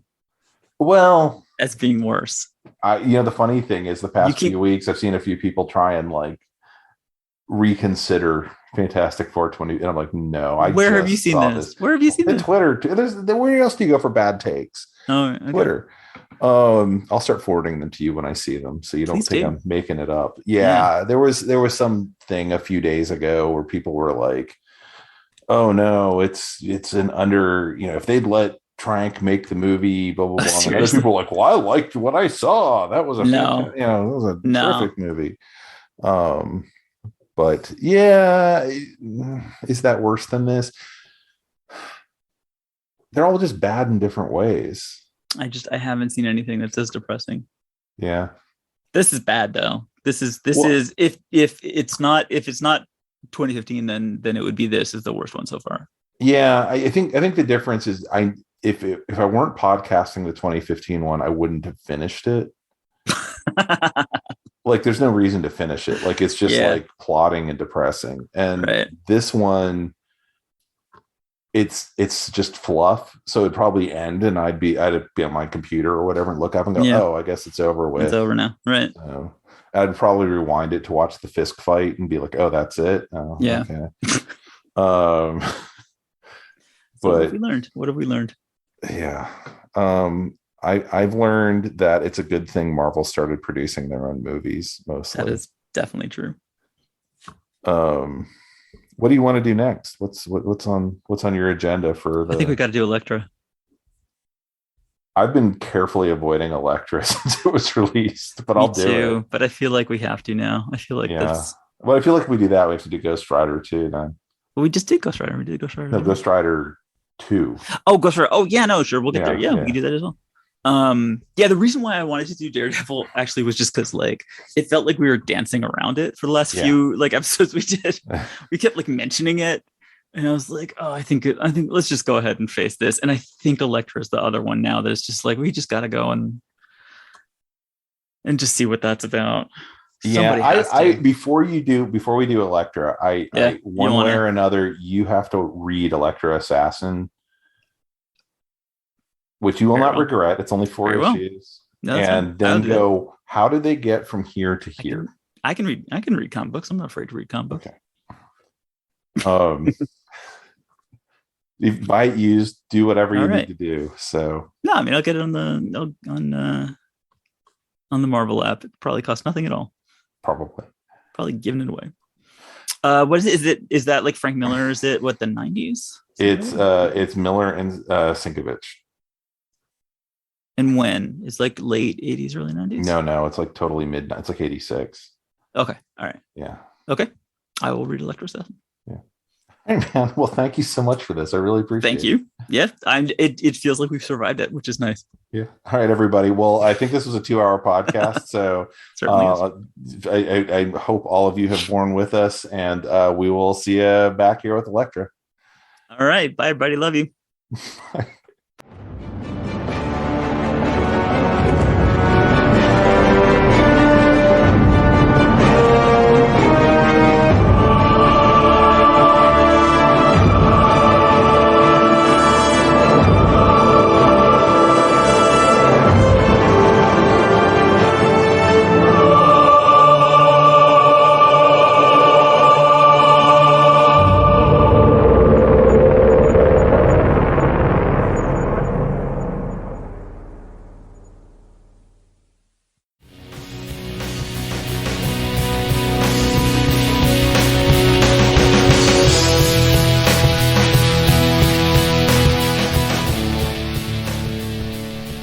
That about wraps it up for this edition of The Signal Watch, a production of the League of Melbotus.